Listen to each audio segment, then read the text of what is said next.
Hello, hello. Welcome back to Talking Tunes, and today we're going to be talking about the 8 tunes on King Crimson's 1970 album In the Wake of Poseidon. This was the final King Crimson album with vocalist Greg Lake, and basically for a couple of years after this, King Crimson's lineup would be in a state of constant change. It's just a constant clusterfuck.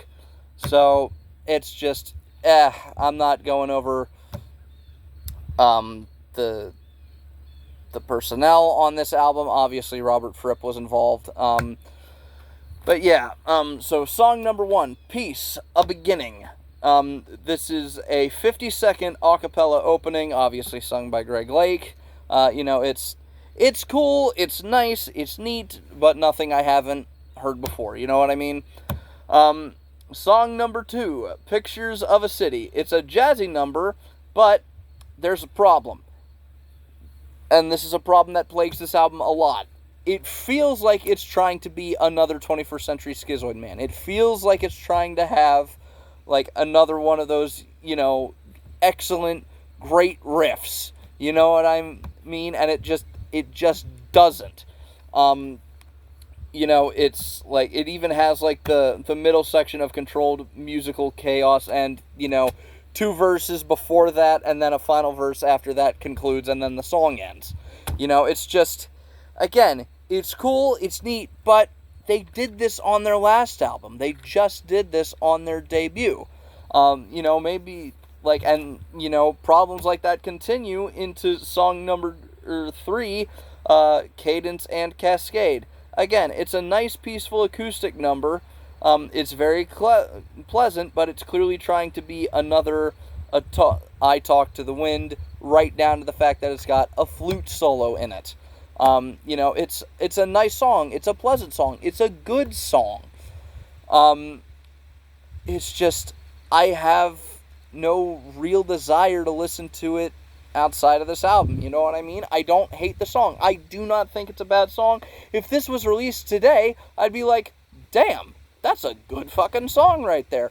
But I just, you know what I mean? It's just kind of here. Song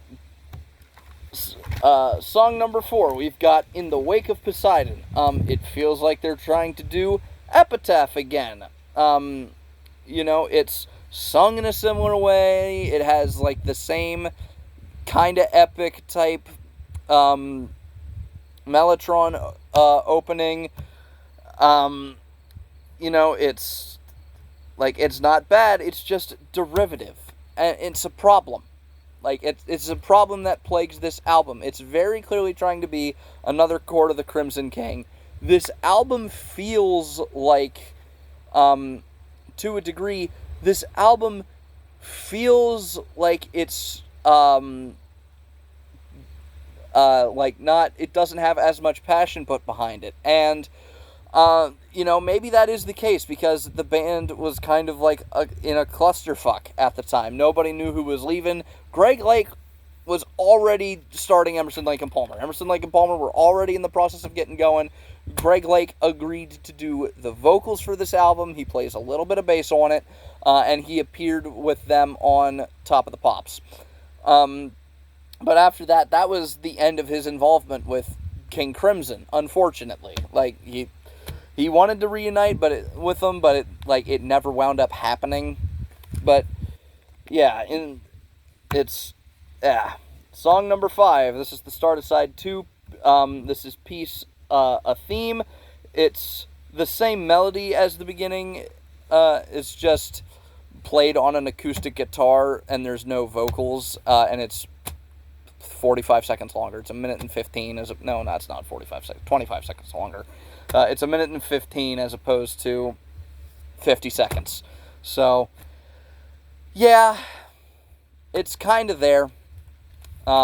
Pretty sure Greg Lake sings it. I read somewhere, I don't think this is true, I read somewhere that this song on, some pressings has, one of Robert Fripp's college friends singing it. But, yeah.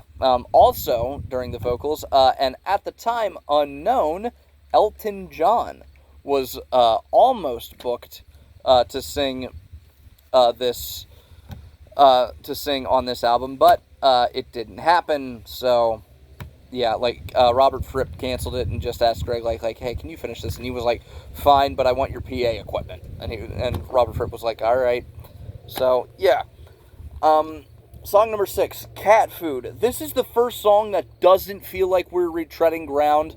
The problem is it kind of feels like it's trying to be a single, which is not something King Crimson did very well.